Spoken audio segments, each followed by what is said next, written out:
Archives of Prasar Bharati presents the timeless treasure of golden era.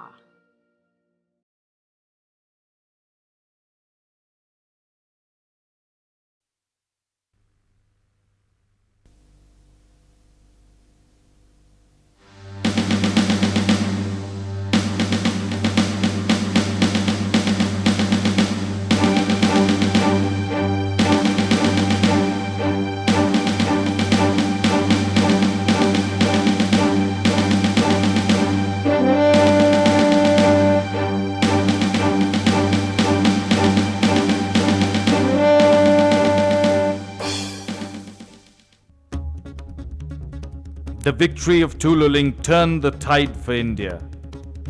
Not only did it restore the country's faith in its army, it also changed the mood of the soldiers.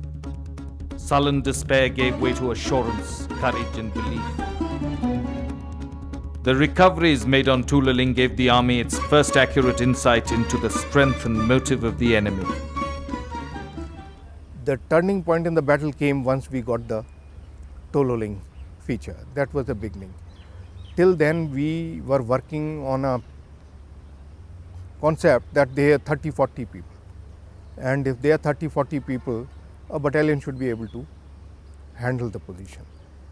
But our eyes got opened when we made very large recoveries of automatic weapons. In fact, after Tululing was captured, we found 8 machine guns and 4 grenade launchers, 4 rocket launchers and many other weapons, which was equivalent to the firepower of almost a battalion. I mean, say here it was a platoon plus about 40 people, maybe 50 people who were there holding it, having that kind of firepower. Then we realized that this is the pattern that we are going to face. We changed our complete approach, and thereafter for every feature we went in from 3 to 4 directions. With 3 to 4 battalions we went in with overwhelming superiority, and we went in from totally unexpected directions and surprised the enemy, and we were able to handle the situation better, and we were not looking back. Turning point was Tululing capture by 2 Rajrif, and that gave the opening, and thereafter every feature in Dras sector fell one after the other. As the army slowly recovered its confidence, the nation slowly regained its dignity. The Sensex inched upwards, the market stabilized, and a feeling of helplessness gave way to hope. Pakistani frustration, on the other hand, gave way to rage as they relentlessly targeted the 8 Div headquarters of General Puri. Puri himself had a miraculous escape but was forced to move his headquarters.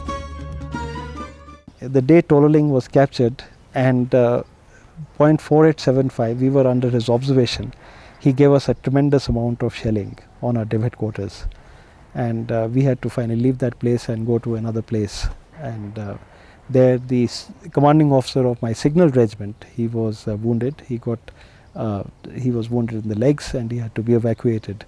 And also we lost 2 signalers in this heavy shelling. In a gesture that had few parallels in modern history, Prime Minister Vajpayee flew to the front to visit his soldiers in Kargil. Even as he was addressing his troops in an act of extreme cowardice, the Pakistanis started shelling the area. Unruffled, Atal Bihari shrugged off the bombing in a humorous vein. कल मैं कारगिल के इलाके में गया था. उन्होंने तोपें चलाकर सलामी दी. Back in Delhi, he received a call from the White House expressing great appreciation for Indian restraint. Even as President Clinton called up Sharif to urge him to withdraw from Indian territory, Foreign Minister Jaswant Singh travelled to Beijing to brief Chinese leaders on the Indian stand.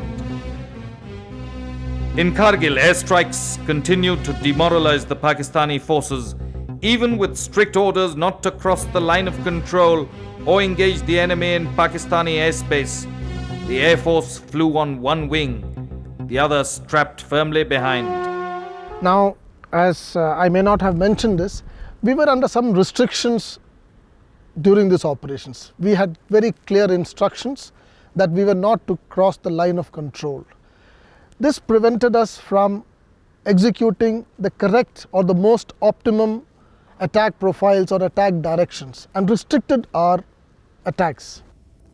Initially there was some disappointment from our side because we did realize that the effects of Air Force, the effects of air power will not be as fast as we would have liked had we been given the liberty to carry out interdiction on the other side of the line of control.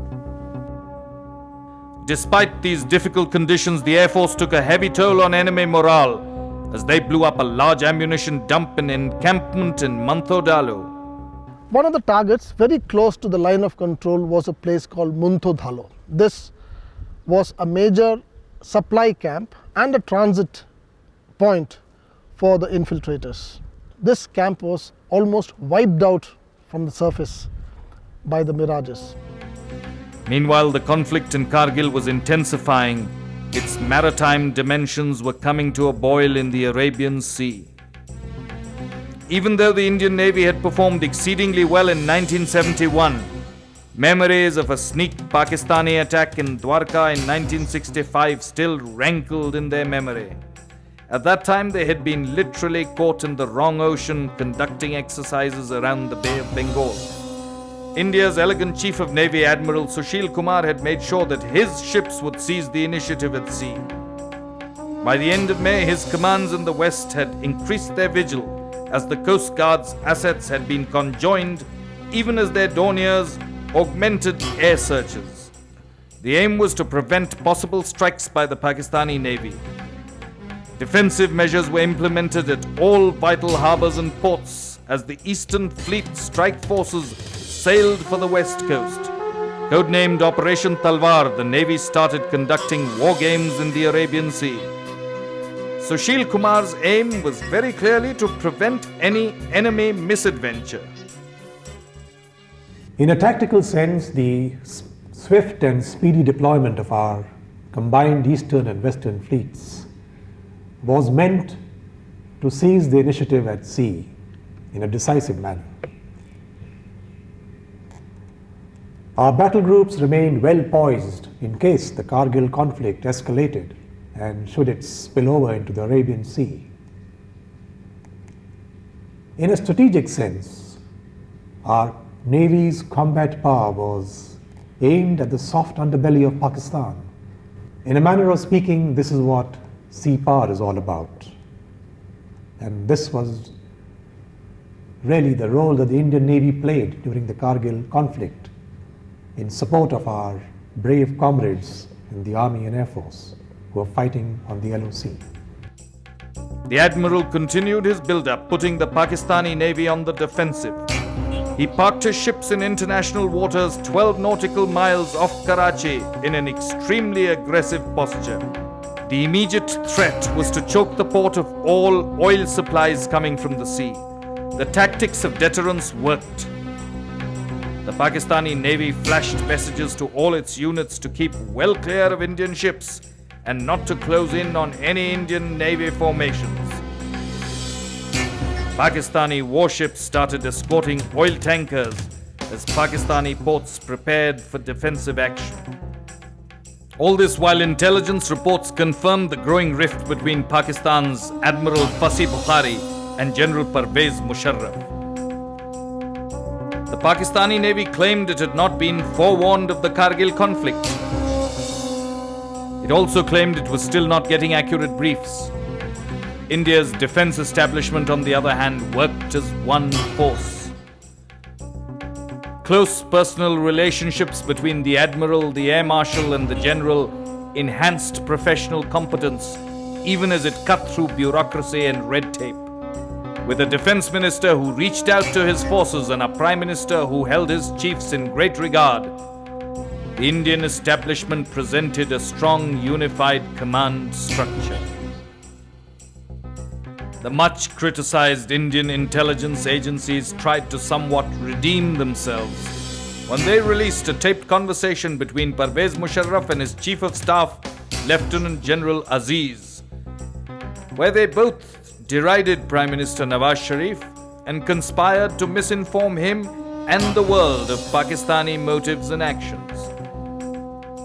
Meanwhile, in Dras, shortly after the Prime Minister's visit, the Indian Chief of Army had flown over Tululing to congratulate the brave soldiers of the 2 Raj Rifles on their conquest. I went, I think, after 2 days, and I wanted to land on top of Tululing. The helicopter pilot wouldn't hear of that. So I said, okay, let me just fly over these. And when I flew over Tululing, I found there were these Rajarif boys all sitting together with only rocks to provide them some cover. It was their lunchtime, I think between 12 and 1 in the afternoon. Some of them were eating their food. So they waved out at me, and you cannot imagine the feeling when these boys were waving at me. I felt great for them and for the army. Commissioned on the 6th of June, Malik was posted to the 3 Sikh Light Infantry. Following a distinguished career in the army, 9 years later, on the 20th of May 1968, Malik proposed to a young doctor in the Army Medical Corps. He married Dr. Ranjana on the 30th of September of that year. He commanded the 10 Sikh Light Infantry between 74 and 77 and the 162 Brigade between 83 and 85. In 1987, he took over the command of the 8th Mountain Division, which was to so gallantly fight the battles of Dras under General Puri. Malik was Corps Commander of the 11th Corps and Army Commander of the Southern Command before becoming the Vice Chief of the Army in 1996. After 45 years of being in uniform, he retires as the Chief on the 30th of September 2000. The same day, he completes 32 years of married bliss. He leaves one son in the Sikh Light Infantry who is also married to a doctor in the Army Medical Corps. As Chief of the Army, Malik's role was limited to planning at a macro level. He was to ensure that his troops all along the border in the Run of Kutch, in Punjab, in Rajasthan and in Jammu were ready for any eventuality. He was to ensure all logistical support to the Corps in Kargil. As Chairman of the Joint Chiefs of Staff, he was to ensure coordination between the 3 services. He was to liaise with the political leadership. He was to guide the direction of the war. And he was eventually to lead India to military victory. But with all this, Malik also had time to deal with individual problems of junior officers. I remember one Lieutenant Colonel, 2IC of a battalion, he wrote me a letter. He said that they were short of some radio sets and some other equipment. And it was a pathetic letter. Anybody in his position, perhaps he would have written. I didn't mind it one bit. It was an inland letter, a forces letter, which you write which you get in field areas. And he had written it on that. I rang up the Corps Commander and the Div Commander and I told them, this is the letter that I have received. Please make sure that he gets all the equipment that he needs and don't send this battalion into battle till they have got that. Incidentally, I replied to him in my own handwriting, not on a forces letter, but on a normal letter. But I wrote to him personally. Though flying into the battle zone at least once a week, he gave his generals and brigade commanders complete freedom of planning and execution. A young major on the front, while describing his chief, paid him the greatest compliment when he said, "He's OG, completely olive green, a soldier to his boots." On one of Malik's visits to the front, he was to meet a young captain who had captured the imagination of the country with his one-liner, "Ye dil mange more." I do remember an incident when some of these boys, including Batra. They met me after capturing the first feature, and he mentioned to me about Dil Mange More. And I asked him, I said, which is going to be your next attack? And he said he was ready for it, full of high spirit, the smile on his face and in his eyes. And I realized that with such young leaders, we shall win. The victory will be ours. That gave me a lot of confidence. In fact, whenever I needed confidence, I always went to the front. And these boys of 8 Mountain Div and 3 Mountain Div, they always raised my morale. Young Batra belonged to the Tivra Tera, or the 13 Jammu and Kashmir Rifles. Raised in 1966 at Golconda, this unit was moving to Shahjahanpur after a stint in CI Ops in Supur, when it was moved to Gumri on the 10th of June for high-altitude warfare. Moving to Dras the next day, the unit was given 3 days to acclimatize. Despite the capture of Tululing, the Indian dominance of the Dras area would not be complete without the capture of Point 5140. Point 5140 was a very dominating feature in the Dras subsector. It not only dominated Tululing complex and the hump, but it also dominated the Dras village and a very large stretch of the National Highway 1 Alpha. It was from here that the enemy could bring down very effective observed artillery fire on Tululing, on Dras and the National Highway 1 Alpha in the area. And it was from here that the enemy fired the Stinger missile when it brought down one of our helicopters in the area of Tululing. Thus the importance of capturing 5140 at the earliest. 13 Jack was tasked for the capture of point 5140. 13 Jack got their first unfortunate taste of the war even before they went into battle. On the 12th of June, we moved to Dras.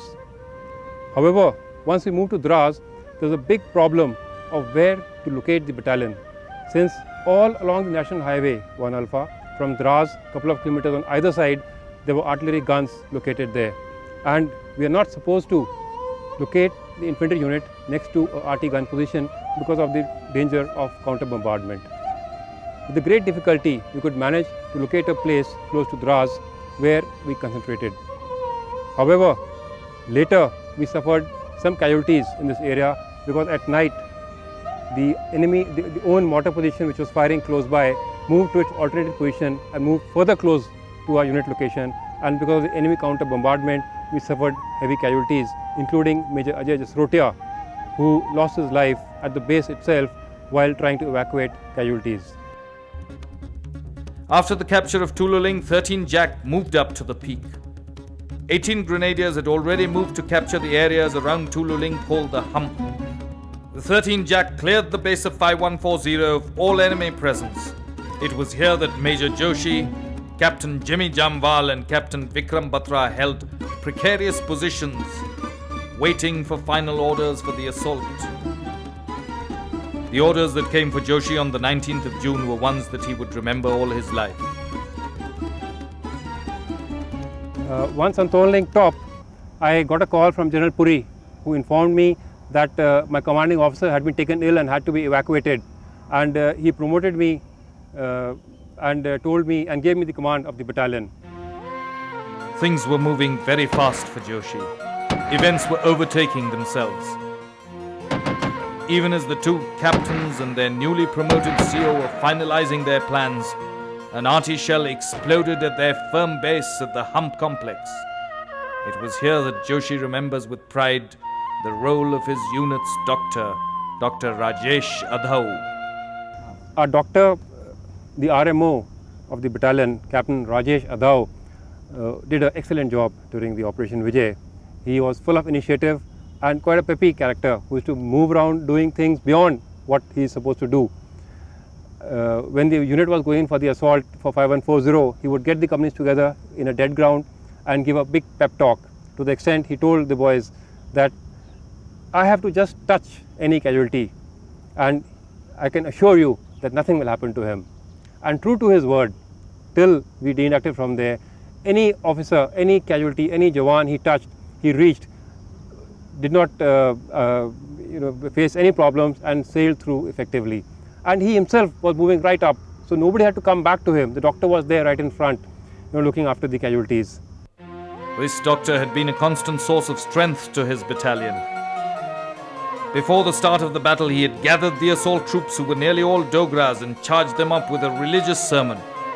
He assured them that he would be right behind them to look after all casualties. "You have to be alive when I reach you," he said, "and I promise I will save you." This was a big morale booster for the entire battalion, because when the Jawans are assured that you've got such a good doctor, who look after you, and he'll assure you that nothing will happen, so the morale was absolutely sky high, and the boys are really going. The doctor did a very, very good job. And another incident here is when we were in the area of Hump complex. Now we had an arty shell in the area of Hump, and we suffered 7 casualties. So I had to get the doctor immediately during daylight. So I told the doctor sitting at Hump that, "Doctor, you required immediately, please come down straight away." So without even a little bit of hesitation, the doctor, I could see sitting from Hump looking backward at Tolaling. He came running down a very marked track, and the moment he started, the enemy started firing onto him with direct weapons. And just like you see in the movies, the doctor was dodging the bullets, running down the track, and came down, and I was sitting there keeping my fingers crossed that whatever I had done, I shouldn't lose the doctor here. But fortunately, though running a little clumsily, he's a doctor, not an infantry soldier, but he reached safely and he was able to look after all the casualties.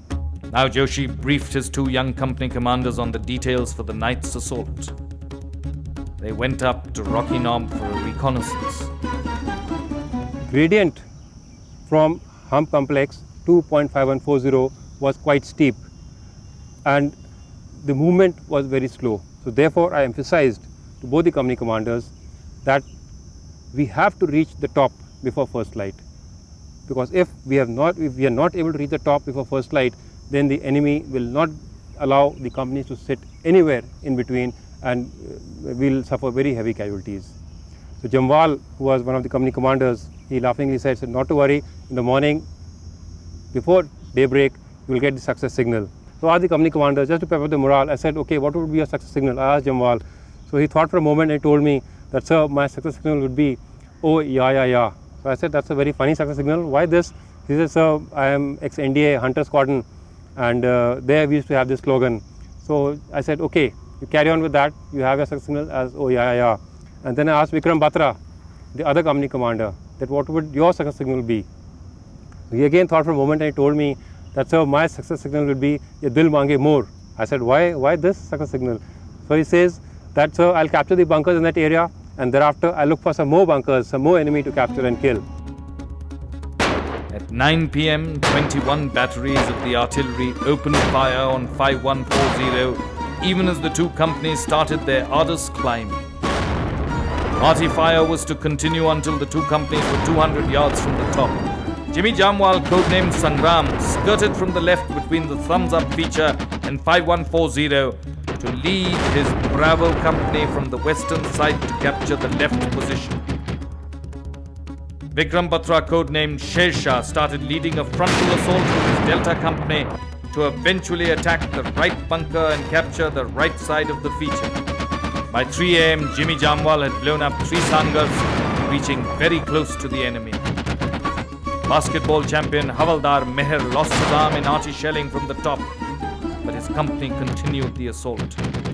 At 3:35, Colonel Joshi, codenamed Chanakya, received a signal that was music to his ears. "Sir! Oh, yeah, yeah, yeah!" Jamwal moved to reinforce Sher-Shah's attack. Climbing sheer rock surface, his company was in direct line of fire, making slow progress. The time moved from 3:30 to 4, then to 4:30. As the first rays of light slowly started illuminating the horizon, Joshi lost hope of seeing his young company commander. And then at 4:35, as the skyline was turning a light blue, the radio spluttered into life. immortalizing Vikram Batra's choice of phrase. ये दिल मांगे मोर नहीं है, क्या अज़्म था किस अज़्म से वो जंग लड़े थे, दुश्मन की तरफ जोश में हर लम्हा बढ़े थे, लहराने तिरंगा वो फौजी चोटी पे चढ़े थे, इस आज़्म से ऊंची